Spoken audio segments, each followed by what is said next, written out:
Subscribe to Color Frames.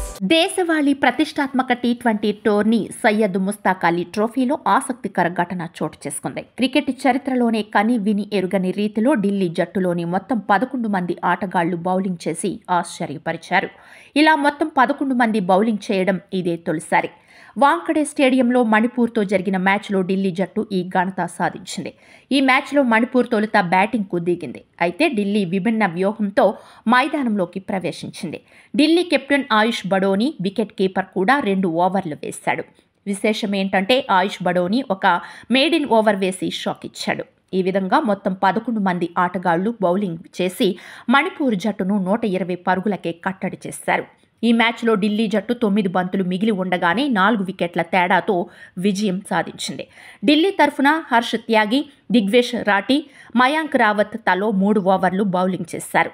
Harsh త్యాగి, దిగ్వేష్ రాఠీ చెరో 2 వికెట్లు తీశారు. కెప్టెన్ ఆయుష్ బడోని, ఆయుష్ సింగ్ చెరో వికెట్ తీసుకున్నారు. టీ20 క్రికెట్లో గతంలో చాలా జట్లు 9 మంది బౌలర్లను ఉపయోగించుకున్నాయి. 2014లో సయ్యద్ ముస్తాక్ అలీ ట్రోఫీ సందర్భంగా బెంగాల్, కేరళ జట్లు, 2021లో మేఘాలయ జట్టు 9 మంది బౌలర్లను ఉపయోగించింది. తాజాగా 11 మంది ప్లేయర్లతో బౌలింగ్ చేయించి ఢిల్లీ ఆ రికార్డు బ్రేక్ చేసింది. అయితే భారత్ టెస్టుల్లోనూ ఈ ఘనత సాధించింది. సౌరవ్ గంగూలీ సారథ్యంలోని టీమిండియా 2002లో వెస్టిండీస్తో జరిగిన టెస్టు మ్యాచ్లో 11 మంది బౌలింగ్ చేశారు. కెప్టెన్ సౌరవ్ గంగూలీతో సహా మరో 10 మంది ఆటగాళ్లను బౌలింగ్ చేశారు. ఈ మ్యాచ్ మే 2002లో జరిగింది. అయితే ఈ మ్యాచ్ డ్రాగా ముగిసింది.